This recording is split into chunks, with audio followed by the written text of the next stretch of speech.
దేవునికి స్తోత్రం. దేవుని నామానికి మహిమ కలుగును గాక. దేవుని బిడ్డలారా, చిన్న మాట పరిశుద్ధ గ్రంథములో నుండి మనము చూసి ఆరాధన క్రమంలో ముందుకు సాగుతాం. మొదటి యోహాను పత్రిక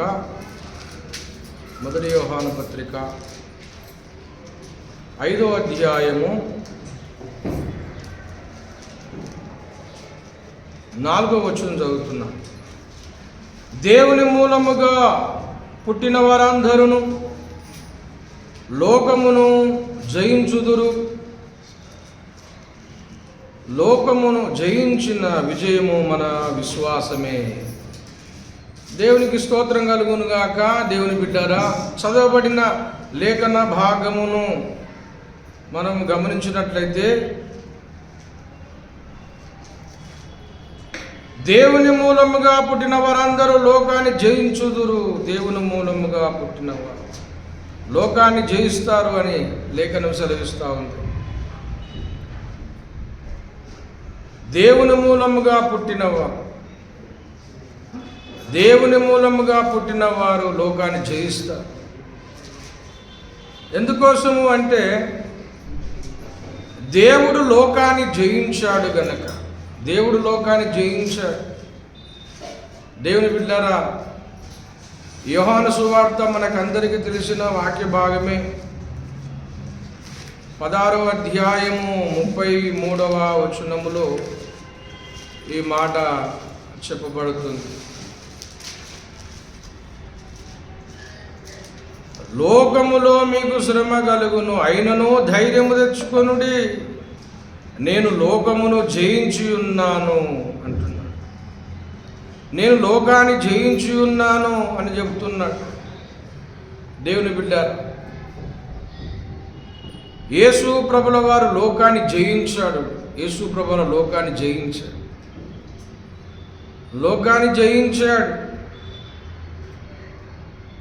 లోకములో ఉన్న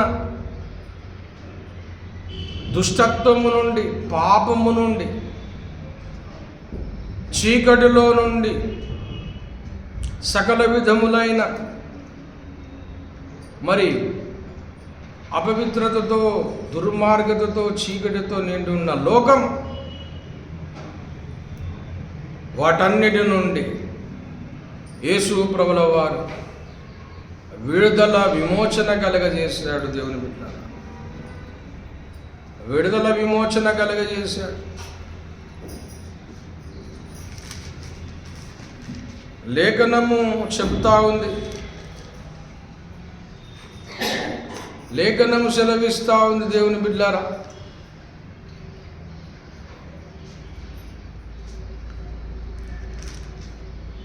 యోహాను మత్తయి సువార్తలో ఈ మాట మనకు కనబడుతూ ఉంది. మత్తయి సువార్త 4:16 నజరేతు విడిచి జెబూలూను నఫ్తాలియను దేశములో ప్రాంతంలో సముద్ర తీరమందు కపెర్నహూములో ఉన్నకు వచ్చి కాపురం ఉండెను. జెబూలూను దేశమందు, నఫ్తాలి దేశమందు, యోర్దాను ఆవరున్న సముద్ర తీరమున అన్యజనులు నివసించు గలిలియా చీకటిలో కూర్చున్న ప్రజలను గొప్ప వెలుగు చూసిరి. మరణ ప్రదేశములోను మరణ ఛాయలను కూర్చున్న వారికి వెలుగు ఉదయించను. దేవుని బిడ్డ, చీకటిలో ఉన్న వారికి గొప్ప వెలుగు కలిగి. లోకము అంతా దుష్టుని అంది ఉంది అని లేఖనము చెప్తా ఉంది. 5:19 మొదటి యోహాను 5:19 అంటాడు, లోకమంతా దుష్టుని అందు ఉన్నది. లోకమంతా దుష్టుని అందు. వాటన్నిటి నుండి దేవుని బిడ్డ 2000 సంవత్సరాల క్రితం యేసు ప్రభుల వారు ఈ లోకములో జన్మించి దుష్టుని చేతులు ఉన్న మరి ఇదంతా కూడా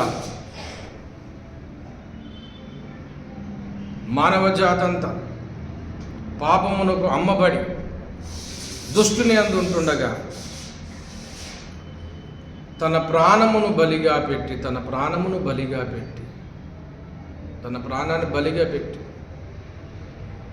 మరి మానవాళిని ఆ దుష్టుని చేతుల నుంచి రక్షించాడు. పాపమునకు అమ్మబడ్డ మానవ జాతిని దేవుడు రక్షించాడు. చీకటిలో ఉన్నారు, పాపములో ఉన్న, అజ్ఞానములో ఉన్న మానవాళిని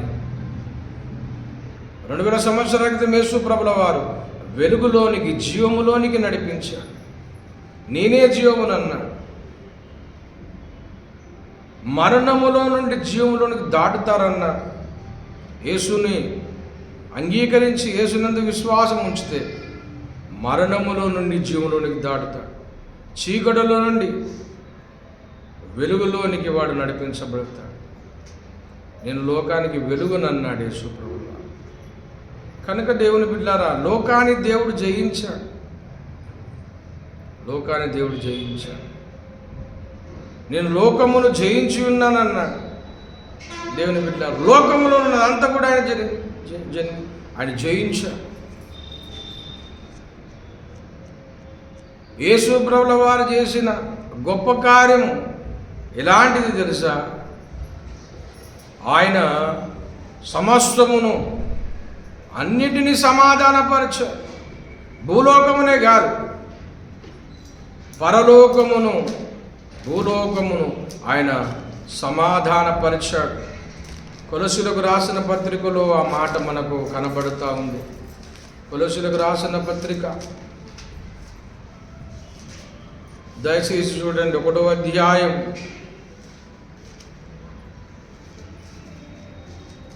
20వ వచనం, సిలువ చేత సంధి చేసి ఆయన ద్వారా సమస్తమును, అవి భూలోకమందున్నవైనను పరలోకమందున్నవైనను, వాటన్నిటిని ఆయన ద్వారా తనతో సమాధానపరచవలనని తండ్రి అభిష్టమాయ. దేవుని బిడ్డలారా, ఆయన సమాధానపరిచాడు. ఆయన సమాధానపరిచాడు, సమస్తము సమాధానపరిచాడు, అన్నీ కూడా సమాధానపరిచాడు. భూలోకము ఆయన దేవునితో సమాధానపరిచాడు. కనుక దేవుని బిడ్డలారా, యేసు ప్రభువు లోకాన్ని జయించాడు. లోకములో ఉన్నదంతా కూడా ఆయన జయించాడు. లోకములో ఉన్న పాపాన్ని ఆయన తొలగించాడు. పాపానికి పరిష్కారం తీసుకొని వచ్చాడు. మానవ జాతిలో ఉన్న ప్రతి సమస్యకు ఆయన జవాబుగా ఉన్నాడు. యేసు జన్మించక ముందు ఒక విధమైన పరిస్థితి, ఏ దానికి పరిష్కారం లేదు, పాపానికి పరిష్కారం లేదు, అసమాధానానికి పరిష్కారం లేదు, అన్ని విధాలుగా చెడిపోయింది, పరిష్కారం లేకుంది, సమాధానం లేకుండా ఉంది. అయితే యేసు ప్రభుల వారు ఎప్పుడైతే 2000 సంవత్సరాల క్రితం కన్య మరియ గర్భములో జన్మించాడు, ఇజ్రాయెల్ దేశంలో జన్మించాడు, లేఖనముల నెరవేర్పు ప్రకారం, ప్రవచనాల ప్రకారం, లేఖనములు సాక్ష్యమిస్తున్న ప్రకారం యేసు పుట్టక మునిపే 2000 సంవత్సరాల క్రితం, 1000 సంవత్సరాల క్రితం యేసు కోసం సాక్ష్యం ఇవ్వబడింది. యేసు జన్మిస్తాడు, యేసు జన్మిస్తాడు, ఆయన ద్వారా సమస్తము సమాధానపరచబడుతుంది, మానవాళికి రక్షణ వస్తుంది అని యేసు పుట్టక మునిపే 1000 సంవత్సరాల క్రితమే అన్ని గ్రంథాలలో సాక్ష్యం ఇవ్వబడ్డది. కనుక దేవుని బిడ్డలారా, ఆయన ద్వారానే లోకములో సమాధానము కలిగింది. అసమాధానముతో ఉన్న మానవ జాతికి సమాధానం కలిగింది. పాపములో ఉన్న మానవ జాతికి పాప విమోచన కలిగింది. అది ఏ సమస్యనైనా కానీ ప్రతి సమస్యకు విశ్వానికే ఒక జవాబు దొరికింది. విశ్వానికే సమాధానము కలిగింది.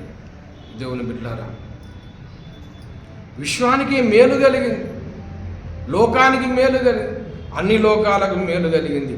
యేసు జననమును బట్టి యేసు లోకాన్ని జయించాడు.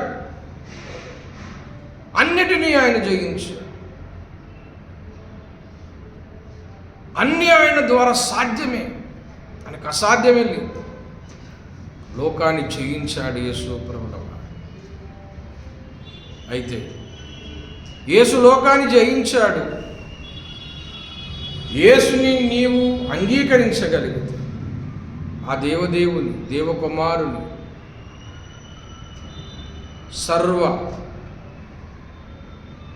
సర్వ మానవాళిని సకల విధములైన సమస్యలను విడిపించే దైవకుమారుని, అన్నిటికీ పరిష్కారమునిచ్చిన యేసునందు నువ్వు విశ్వాసం ఉంచగలిగితే, యేసును అంగీకరించగలిగితే, యేసుని హృదయంలో చేర్చుకోగలిగితే, యేసుని నువ్వు అంగీకరించి సొంత రక్షకుడుగా స్వీకరించగలిగితే నువ్వును లోకాన్ని జయిస్తావని లేఖనం సెలవిస్తుంది. దేవుని మూలంగా పుట్టిన వారు లోకాన్ని జయిస్తారన్నాడు మనం చదివిన మూలవాక్యం. దేవుని మూలముగా పుట్టిన వారందరూ లోకమును జయించుదురు. ఎవరు జయిస్తారంటే దేవుని మూలముగా పుట్టినవారు. దేవుని మూలముగా నువ్వు జన్మించాలి. అమ్మనాన్నలకు మనం జన్మిస్తాం, తల్లిదండ్రులకు. అది మొదటి జన్మ. కానీ రెండవ జన్మ ఉంది. అదే జన్మ తెలుసా? నీటి మూలముగా, ఆత్మ మూలముగా జన్మించాలి. నీ పాపములన్నీ కూడా సమాధి చేయబడి యేసు సొంత రక్షకుడుగా నువ్వు అంగీకరించి, యేసును నువ్వు అంగీకరించినట్లయితే నీకు రక్షణ కలుగుతుంది. అది రెండవ జన్మ దేవుని బిడ్డ. కనుక దేవుని మూలంగా నువ్వు పుట్టాలి, నీటి మూలంగా, ఆత్మ మూలంగా నువ్వు పుట్టాలి. అయ్యా, ఆ చదివిన మూలవాక్యం కింద ఒక మాట ఉంది చూడండి. సాక్ష్యం ఇచ్చువారు, 6వ వచనం, నీళ్ళ ద్వారాను రక్తం ద్వారాను వచ్చిన వాడు ఈయనే. నీళ్ళ ద్వారాను రక్తం ద్వారా వచ్చిన వాడు ఈయనే అనగా యేసుక్రీస్తే. ఈయన నీళ్ళతో మాత్రమే గాక నీళ్ళతోనూ రక్తంతో వచ్చును అన్నాడు. నీళ్ళతో రక్తంతో అంటే అర్థం ఏంటి? నీళ్ళతో అనగా యేసు ప్రభుల శిలువలో వ్రేలాడుతున్నప్పుడు సైన్యాధిపతి వచ్చి తన పక్కలో పొడిచినప్పుడు యేసు ప్రభుల వారికి పక్కలో నీరు గారింది, రక్తం అయిపోయింది, రక్తమంతా గార్చేశాడు. ఇక నీరు బయటకు వచ్చింది. యేసు ప్రభుల వారు రక్తము మన కోసం గార్చాడు, నీరు కూడా ఆయనలో నుంచి వచ్చింది. పేతురు పత్రికలు అంటాడు, మీరు వాక్యమని బీజము వలన జన్మించిన వారు, మనసేచ్ఛ వలన కాదు మీరు జన్మించింది. ఎలా జన్మించారు అంటే వాక్యమనే బీజము ద్వారా మీరు జన్మించారని లేఖనము సెలవిస్తూ ఉంది దేవుని బిడ్డ. కనుక నీటి మూలముగా జన్మించాలి, తర్వాత మనము వాక్య మూలముగా కూడా జన్మించాలి. ఇలాగను జన్మించినప్పుడు మనం ఏమవుతాము అంటే రెండవ జన్మ. పేతురు పత్రిక 1వ అధ్యాయం 22వ వచనం చదువుతున్నారు. వీరు క్షయ బీజము నుండి కాక శాశ్వతమగు జీవము గల దేవుని వాక్య మూలముగా అక్షయ బీజము నుండి పుట్టింపబడిన వారు గనక వాక్య మూలముగా జన్మించాలి. నీటి మూలముగా, రక్తం ద్వారా జన్మించినాము. లోకాన్ని ఎవరు జయిస్తారంటే దేవుని మూలంగా పుట్టినవారు. దేవుని మూలంగా పుట్టినవారంటే ఎవరు? నీటి మూలంగా, ఆత్మ మూలంగా జన్మించినవారు, వాక్య మూలంగా జన్మించినవారు. యేసు నిజమైన దేవుడు, యేసు లోక రక్షకుడు, యేసు సత్య దేవుడు.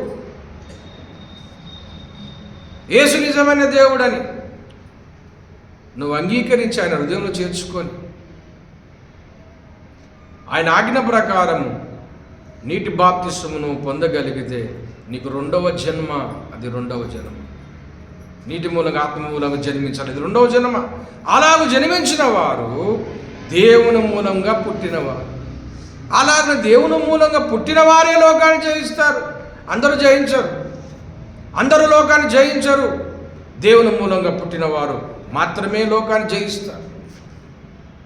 దేవుని బిడ్డారా, మనము దేవుని మూలంగా పుట్టిన వారం సామాన్యులం కాదు, దేవుని మూలంగా పుట్టిన వారం కనుక నువ్వు నమ్మిన దేవుడు లోకాన్ని జయించాడు. ఆయన మూలంగా పుట్టిన మనమందరం కూడా లోకాన్ని జయించే శక్తి మనలో ఉంది. కనుక మనం ఎప్పుడు కూడా బలహీనంగా, నిరుత్సాహంగా, ఓడిపోయినట్లుగా ఉండదు. ఓటమిని మనం ఒప్పుకోకూడదు, ఓటాన్ని మనం ఒప్పుకోకూడదు. ఓటమిని ఒప్పుకోవడమే నిజమైన ఓటమి. ఓటమి ఎప్పుడు ఒప్పుకోదు. నీ జీవితంలో దేవులో వెనుకగా అవుతున్నావా, అయిపోయింది నా సంగతి అనుకోవద్దు. ఈ క్షణం నుంచి మళ్ళీ నేను లేస్తాను అనుకోవాలి. దేవునికి స్తోత్రం కలుగును గాక. హల్లెలూయా. ఏ విషయంలో నువ్వు బలహీనం కావద్దు. అయిపోయింది, నా పని అయిపోయింది, నా కుటుంబం పని అయిపోయింది, నా జీవితం అయిపోయింది, ఇంతకే అని ఎప్పుడు కూడా మనం డిప్రెషన్లో పోవద్దు, నిరుత్సాహపడద్దు. అన్ని విషయాలలో కూడా నువ్వు బలము తెచ్చుకోవాలి. అరే, నేను నమ్మిన దేవుడు లోకాన్ని జయించాడమ్మా. ఆయన మూలంగా నువ్వు పుట్టినట్లయితే నువ్వు జయిస్తావన్నీ. నా కుటుంబం మారదు, నా భర్త మారడు, నా పిల్లలు మారవు, నా బతికింతే, నా జీవితం ఇంతే, ఇక అయిపోయింది, నేనేం చేయలేను అనే మాటలు మనకు రాకూడదు. అన్నీ కూడా మనం జయించగలము. ప్రతి సమస్యకు పరిష్కారం యేసులో ఉంది. యేసు బిడ్డవు నీవు. ఏ విషయంలో ఓడిపోవడానికి వెనుకంజ వేయద్దు, ముందుకెళ్ళిపోవాలి. గొప్ప కార్యాలు మనం చేయాలి. దేవుడు మనకు తోడుగా ఉండు. దేవుని పిల్లలు మనము దేవుని మూలంగా పుట్టిన వారం కనుక ముందుకు సాగాలి. ఏది మనకు అసాధ్యం కాదండి, సమస్తం సాధ్యమే. ఆయన మూలంగా పుట్టిన వారికి సమస్తం సాధ్యమే. దేవుని మూలంగా పుట్టినావు. నేను ఇది చేయలేను, ఇది నా వల్ల కాదు, అయిపోయింది, నా బతికింతే, నా కుటుంబం ఇంతే, నేనేం చేయలేను అనుకోదు. అది సాతాను మాటలు. ఈనాడు జ్ఞాపకం ఉంచుకోండి. నేను ఏమైనా చేయగలను. ఎందుకో తెలుసా? నీ దేవుడు అన్ని చేయగలుగుతాడు. చేయగలిగే దేవుడు నీ దేవుడు. నువ్వు నా వల్ల కాదు అంటున్నావంటే రెండు కారణాలు. ఒకటి ఏంటో తెలుసా? రెండు కారణాలు. ఒకటి నీ పిరికితనం, దేవుని మీద నీకు విశ్వాసం లేదు అని అర్థం. అక్కడ ఇంకో మాట అన్నాడు మూలవాక్యంలో, దేవుని మూలంగా పుట్టిన వారందరూ లోకాన్ని జయిస్తారు, లోకము జయించిన విజయము మన విశ్వాసమే అన్నాడు. లోకమును జయించిన ఏదంట? లోకమును జయించిన విజయం మన విశ్వాసమే. అంటే యేసు యందు నీ విశ్వాసం లేదు. నీ విశ్వాసము ఈ జయించిన వారు ఏ దాని ద్వారా జయించారో తెలుసా? విశ్వాసం ద్వారా జయించారు. దేవుని మూలంగా నువ్వు పుడితే అన్ని జయిస్తావు. ఎలా జయిస్తావు అంటే నా విశ్వాసము ద్వారా జయిస్తావు. నీ విశ్వాసమే నీ జయింపజేస్తుంది. నా వల్ల కాదు, నేను చేయలేను, నా సంగతి నా వల్ల కాదు అంటున్నావంటే నీలో విశ్వాసం లేదన్నమాట. విశ్వాసం లేదు. విశ్వాసం ఉండగలిగితే, నువ్వు దేవుని మూలంగా పుట్టగలిగితే, నీలో నిజంగా విశ్వాసం ఉంటే నువ్వేమైనా జయించగలవు, చేయగలవు. ఈనాడు ఒక తీర్మానం తీసుకొని మనం వెళ్దాం. దేవుడు లోకాన్ని జయించాడు. ఆయన మూలంగా పుట్టినవారు మనం కూడా జయిస్తాం. జయించాలంటే మనకేం కావాలి తెలుసా? విశ్వాసం కావాలి. విశ్వాసం ఉందంటే మనం ఏమైనా చేయగలం. 10 నిమిషాలు ప్రార్థన చేయండి. 10 మంది ఉన్నాం ఈడ, 100 మంది ఉన్నా, 50 మంది ఉన్నా, ఎంతమంది అయినా సరే రోజుకు ఒక 10 నిమిషాలు ప్రార్థన చేయండి. 10 నిమిషాలు ప్రార్థన చేయండి. దేవుని సేవ కోసం, ఆత్మల కోసం, నీ కుటుంబం కోసం కన్నీరు గార్చు. 4 బొట్లు కన్నీరు గార్చు. అంతా చెడిపోయిన తర్వాత నెత్తి నోరు కొట్టుకొని ఊరందరూ చెప్పుకోవడం కన్నా యేసు పాదాల దగ్గరికి వచ్చి కన్నీరు గాచి ఏసైనా చెప్పుకో నీ కుటుంబ పరిస్థితి, నీ పిల్లల పరిస్థితి, నీకున్న కష్టాలు బాధలను ఏసైనా చెప్పుకో. 10 నిమిషాలు కన్నీరు గాచి ఖచ్చితంగా జయమిస్తాడు. ప్రార్థన చేయండి. ప్రార్థన చేస్తే నీ కుటుంబంలో అద్భుతం జరుగుతుంది. నీ పిల్లలు రక్షణ పొందుతారు, నీ భర్త రక్షణ పొందుతాడు, నీ కుటుంబ పరిస్థితులు మారగలుగుతాయి, సంఘ పరిస్థితి మారగలుగుతుంది, సంఘ సేవ ఫలిస్తుంది. విశ్వాసం ఉండాలి. నాకెందుకు వచ్చింది, నేను ఎందుకు చేయాలి, నాకు అవసరమా అనుకుంటే మనం చాలా తప్పు చేసిన వారం అవుతాం. దేవుడు లోకాన్ని జయించాడు, మన దేవుడు లోకాన్ని జయించాడు. ఆయన మూలంగా పుట్టినవారు మనం కూడా లోకాన్ని జయిస్తాం, అన్ని జయిస్తాం. అలా జయించాలంటే మనలో గొప్ప విశ్వాసం ఉండాలి. ఆ విశ్వాసం ద్వారా మనం ఏమైనా జయించగలుగుతామో దేవుని బిడ్డ, ఏమైనా జయించగలుగుతాం. ఒక విషయం తెలుసా అమ్మా, ఎప్పుడైతే సొంత రక్షకుడిగా దేవుని బిడ్డగా నువ్వు రక్షణ పొందావో ఆనాటి నుండి నీ విజయము ప్రారంభమయ్యింది. దేవునికి స్తోత్రం కలుగుతుంది.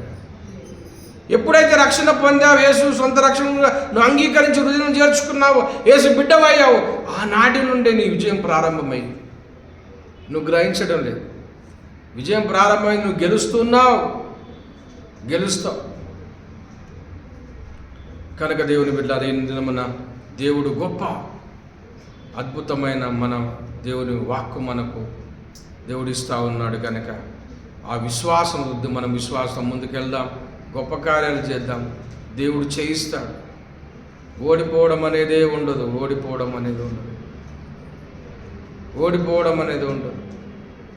నువ్వు జయిస్తూ ఉండాలి అంటే విశ్వాసం ఉండాలి. నువ్వు దీవించబడడం, ఆశీర్వించబడడం, నువ్వు బాగుపడడం, నువ్వు గొప్ప కావడం ఇది దేవుడి చిత్తం. నువ్వు కృంగిపోవడము, నువ్వు నాశనం అయిపోవడము, పనికి రాకుండా పోవడం దేవుని చిత్తం కాదు.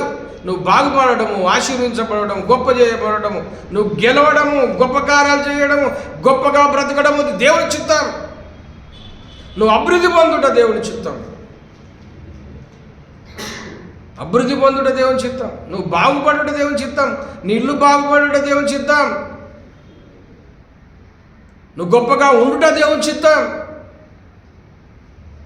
ఇన్ని విజయాలు నువ్వు పొందాలంటే నీలో విశ్వాసం ఉండాలి. ఇలాంటి విశ్వాసం మనలో ఉండగలిగితే ఖచ్చితంగా నీ జయిస్తాము. జయం మనదే దేవుని బిడ్డలారా. ఇటు విశ్వాసంతో మనం నింపబడుదాం. ఆ విశ్వాసంతో ముందుకు సాగుదాం. అలాంటి విశ్వాసంతో ముందుకు సాగగలిగితే దేవునికి నీవు ఉపయోగకరంగా ఉంటావు, సంఘానికి ఉపయోగకరంగా ఉంటావు, నీ ఇంటికి ఉపయోగకరంగా ఉంటావు, సమాజానికి ఉపయోగకరంగా ఉంటావు. ఈనాడు నుండి విశ్వాసమును బలపడండి, విశ్వాసంలో బలపడండి. గొప్ప కార్యాలు దేవుడు మన పట్ల జరిగిస్తాడు. దేవుడి మాటలు దీవించునుగాక. ప్రార్థన చేసుకుందాం. తలలో ఉంచి ప్రేమ కలిగిన మా పరిశుద్ధ పరమ తండ్రి యేసయ్య, దేవుని మూలంగా పుట్టిన వారు లోకాన్ని జయిస్తారన్నావు. ఆ జయించిన విశ్వాసం, జయించిన విజయము విశ్వాసమే అన్నావు. అయ్యా నీకు వందనాలు. విశ్వాసంలో మమ్మల్ని బలపరచండి. అందరికీ నాయన క్రీస్తునందు ఉంచవలసిన విశ్వాసంతో ముందుకు సాగి కృప దయచేయండి. గొప్ప విశ్వాసములో అందరినీ కట్టండి. అనేకమైన అయ్యా నీకు స్తోత్రం. మాకు ఎదురొస్తున్న ఎర్ర సముద్రం చేసే జయము, ఎబ్రీ పత్రిక 11వ అధ్యాయములు ఉన్నవారు రాజ్యమును జయించిరి, అగ్ని బాణమును చల్లార్చిరి. విశ్వాసం ద్వారా అనేకమైన గొప్ప కార్యాలు చేశారు ప్రభు. దేవానికి స్తోత్రములు నాయన. విశ్వాసం ద్వారా గొప్ప కార్యాలు చేయుటకు మాకు అడ్డొస్తున్న సమస్యలను చీల్చుకుంటూ ముందుకెళ్ళిపోయే విశ్వాసం దయచి. ఓటమనేదే మేము నాయన చూడవద్దు ప్రభు. ఓటమనేది మేము చూడవద్దు. అన్నిట్లో జీవ పొందుతూ ముందుకు సాగుతూ, ప్రభువా నాయన నీ నామానికి మహిమకరంగా సంఘానికి, కుటుంబానికి, సమాజానికి దీవెనకరంగా మమ్మల్ని చేయమని యేసునామమున వేడుకుంటున్నాం మా పరమ తండ్రి. తనైన దేవుని ప్రేమ, కుమారుని కృప, పరిశుద్ధాత్మ సన్నిధి కొడుగున మనకును భూలోకమందున సకల భక్త కోటికి సదాకాలం తోడై ఉండును గాక. Amen, amen, amen. Praise the lord.